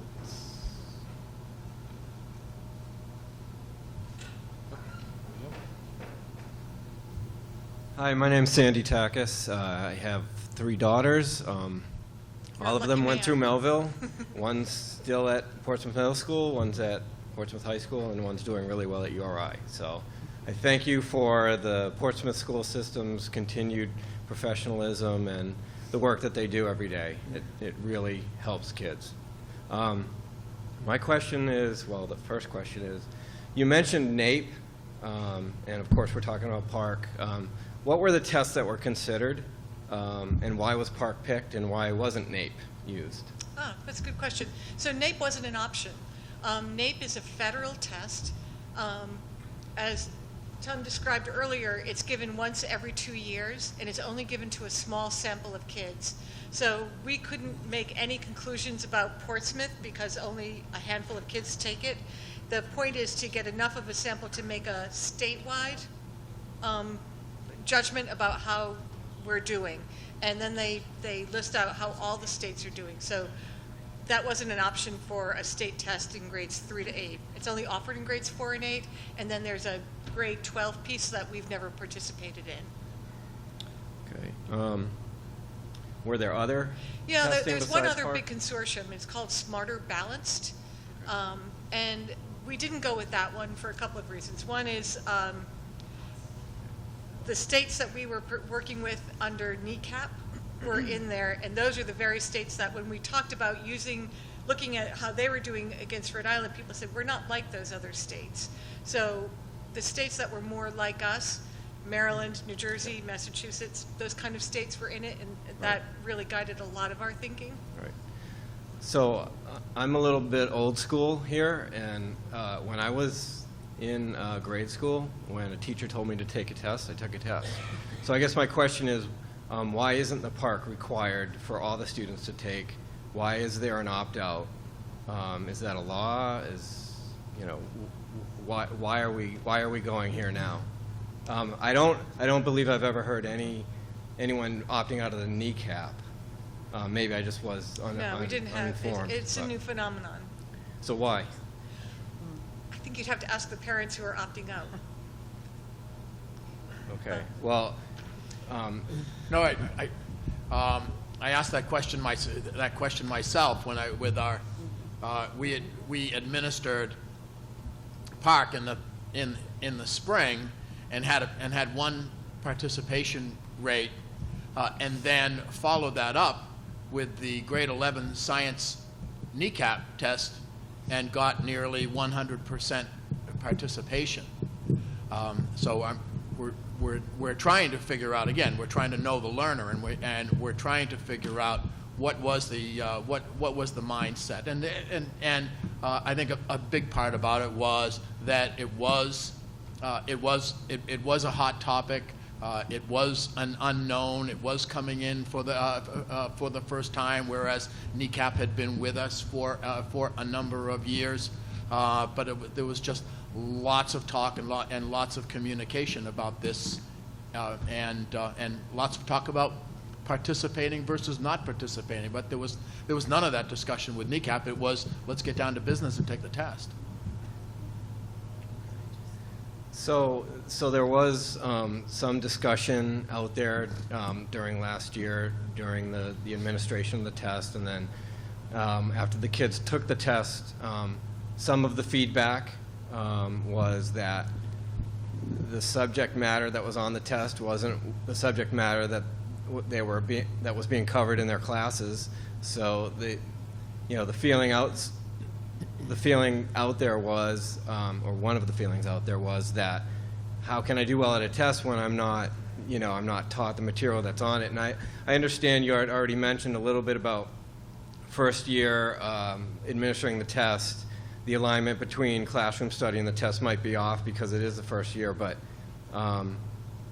is that taken into consideration as far as, obviously, the grades that are being published or the scores that are being published, aren't what we're looking for. So can you talk about that a little bit? No, I think you framed it beautifully. I think that right now, we adopted the Common Core in 2010, and I think school districts got to work almost immediately, for the most part, trying to understand the standards. What does it mean? And there are some adjustments, particularly in math, like what was typically aligned to our old set of learning standards might have been taught in 4th grade will now move down to 3rd grade, and other switches like that. So people started looking at what adjustments needed to be made. The other part, I think, in language arts that was quite different was, it's called text complexity. So how challenging the reading material is that's reasonable at each grade level really got ratcheted up with the Common Core. And the ability to handle a couple of documents and really understand author's perspective and not just have an opinion about what you read, but to actually go back into the text and say, I have this opinion, not just because I feel that way, but the author said something that made me come up with this observation. I can support my thinking. That's a really different way to teach, and a different way for kids to have to represent their understanding of what they've read. And the other part of it is, on the test for kids who took it online, we defined text more broadly, so they could have listened to a TED Talk and then read an article, and they had to kind of put both of those pieces together. Those are both considered text. So there's a lot of adjustment that we're all making to align to this new set of learning expectations that will position our kids well, but it's a big shift. So that's why we're not happy with the scores. We know we have more work to do for that alignment, so that when kids are looking at the test, they go, yeah, I was taught that. But we're not there yet. So I mean, if we continue to hear those things 2, 3, 4, 5 years down the line, obviously that would be concerning. Again, I'm not surprised if we're hearing that in the first year of the administration. Hopefully those things will get tighter as we continue. Okay, thank you. thank you. Thank you. I'm Russell Costa. I'm a Portsmouth parent. This is for Ms. Snyder. Does Rhode Island do quality assurance at all on the tests themselves? Because I do a lot of, I do math for a living, basically. So I do math with my children, and a lot of the materials that come home, not always, but are poorly written and not really well designed. And I wonder, I become skeptical about the test itself then. I believe in the Common Core, to be honest, and I like the idea. The fact that a lot of states are leaving it kind of make it a moot point, because it's not going to be very common. But I think the way it's taught there, it's very interesting, and I like the math, and I like all the different ways to solve problems. I think it makes children think.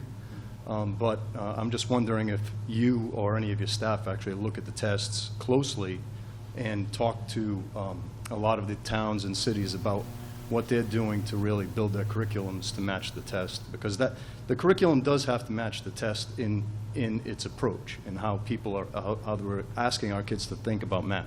Sure. So when you say material, so there is to go through the quality assurance for the test, but yes, our staff reviews every item on the test. But I don't think your kids would be coming home with the test items because they're secure. No, it's not about the test items, but it's how, you know, it's how the mathematical approaches are taught. So we don't review those, at the state level, those are done by publishers or, you know, I mean, those aren't the tests. Those are, I don't know where the materials come from, actually. Well, who writes the test? So, but your kids wouldn't be coming home with the test. No, I understand that, but again, what you are testing is the way So- we are trying to get the kids to think about mathematics. Am I right? Go back, because I think so there are a few pieces. One part is the Common Core. The Common Core is a learning standard. They say in kindergarten, kids have to be able to count by 100 by the end of kindergarten. They need to be able to add and subtract, manipulate numbers 1 through 10. If you know, those kinds of things. All right. Well, I understand that we're testing to a standard, but So then- what I'm questioning really is how well is it being executed? So the execution, you're absolutely right. In education, half of it is your idea, the other half is how it's executed.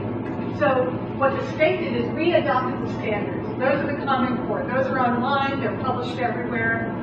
We also do the state testing, the instruction and the curriculum. How districts are choosing to organize themselves to teach those learning standards can be very different in Portsmouth than it is in Middletown or Newport or Providence. That's for a local controlled state. Now what we've tried to do is to say it doesn't make sense to everybody develop their own curriculum. We think that it would make sense for Portsmouth, Middletown, Newport to get together and say, let's work together on a curriculum. Let's get our teachers together and say, If we're all teaching the same standards, what would our curriculum look like? After that's done, then you buy materials. You can either buy a math program. In the best of cases, you don't rely on one program. Teachers say, I'll take a little of this, a little of that, put it together.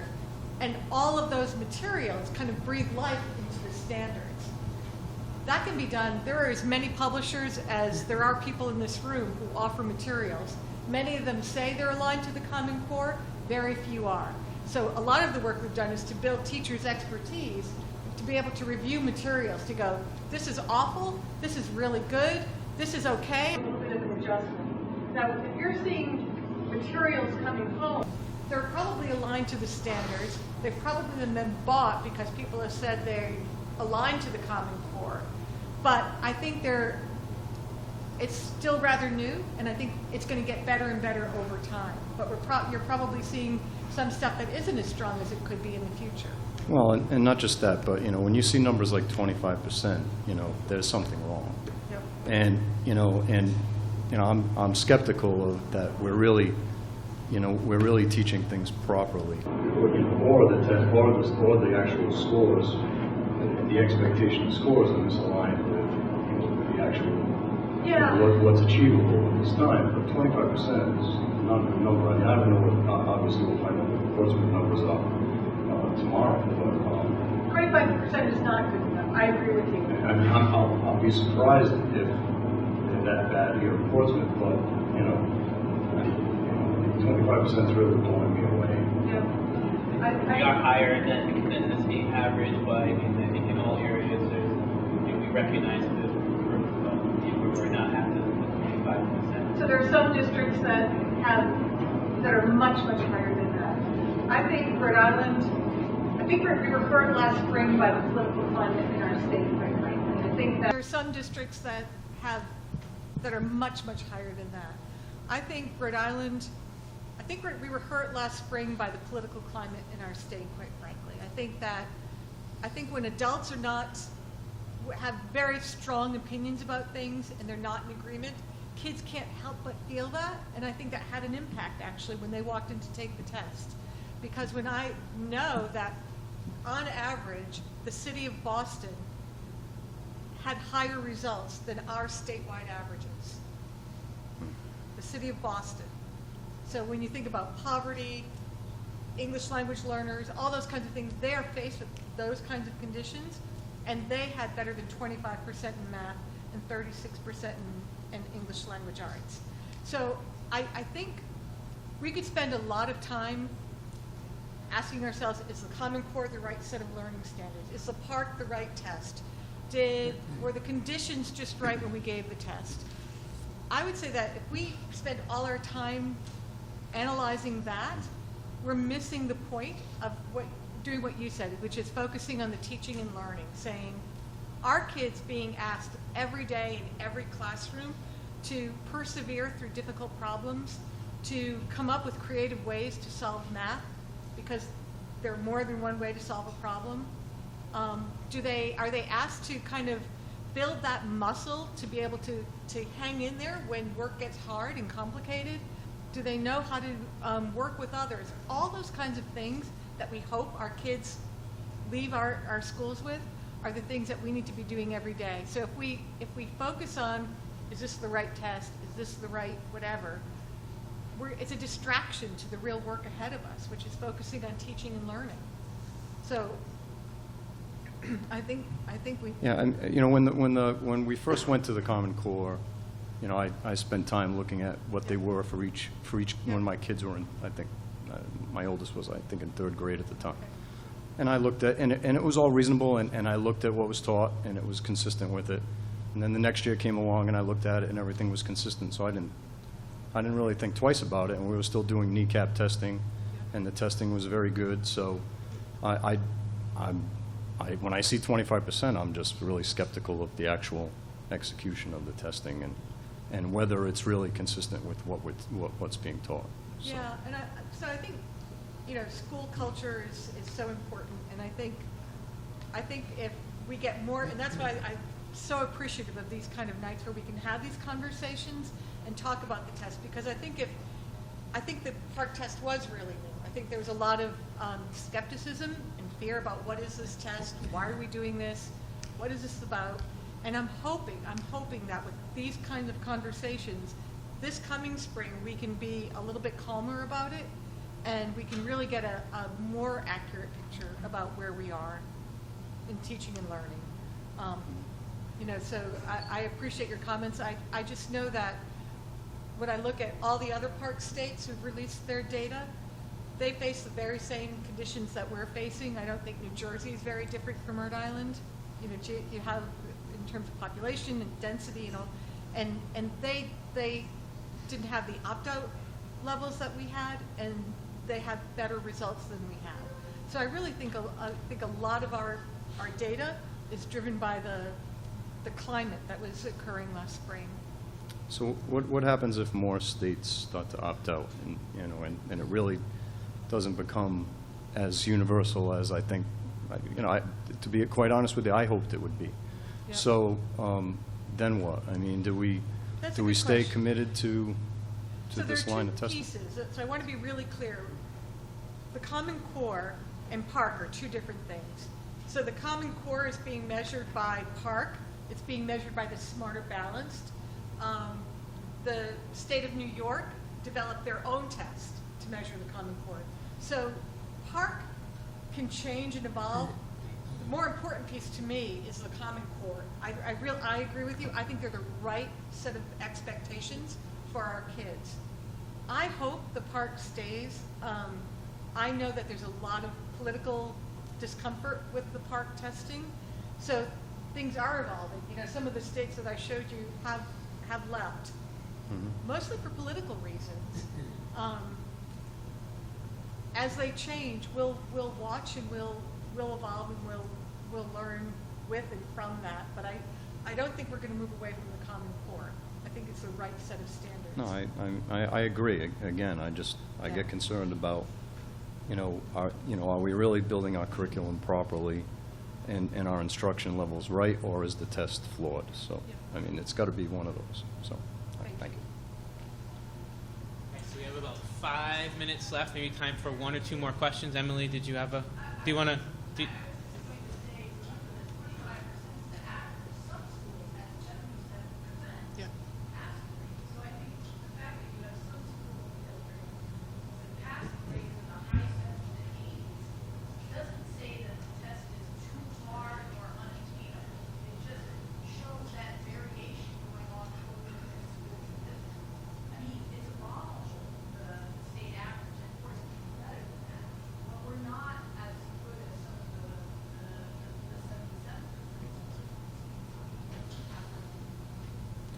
maybe,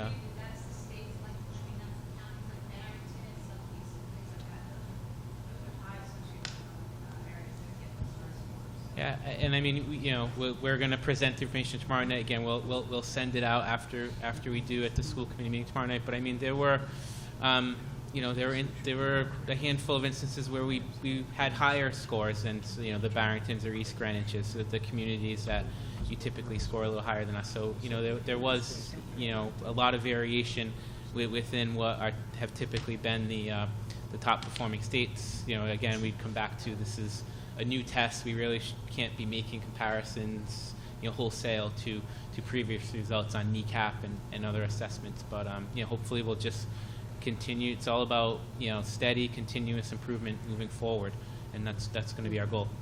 Mrs. Lewis, do you want to have you had the first question? You want to have the last question to wrap things up here? Okay. Part of the reason I know you say that like you're old school and like kids take tests and all that stuff. My biggest issue was I always let my older two take it, and I used to let my youngest one take it, but she's hard of hearing, and I'm not, and I'm a hearing-able person. And then I started to realize not all kids are standard, not all kids learn the same, you can't fit all kids into one box. And my biggest issue was she did so well in school, and she was trying so hard to keep up with her hearing-able peers, but she would get her kneecap scores, and it was below proficient. And I'm like, how can that possibly be? And then I realized that she learns the English language and interprets the English language different than you and I do, different than the rest of my kids do, different than the rest of my family does. And I think for me as a parent, I don't want my daughter taking these tests or having it be a graduation requirement because she is a good student and she does so well, but she's not your standard student. She's not hearing abled. The majority of kids are hearing abled. So I guess for me, and probably a lot of other parents, is there are a lot of parents of other children with disabilities that I know of that don't believe in these tests because they're treating our children like they're standard. So I just wanted to address that, if that helps. A point that we certainly hear out there. Okay, well, we are at the end of our time here, so I want to thank you all for coming out this evening. I really want to thank our presenters and panelists here. Also, we do have a number of teachers from the district. I think Superintendent Riley pointed out at the beginning, so I really want to thank them for coming out this evening. Again, we'll have that school committee presentation tomorrow evening, the kind of public release of our Portsmouth information. Those individual student results will be coming home shortly within the next few weeks, and then when we come back after the new year, we'll turn our attention to getting ready for this year's administration of the park and hopefully see that steady, continuous improvement that we've talked about. So thank you very much, everyone. Thank you.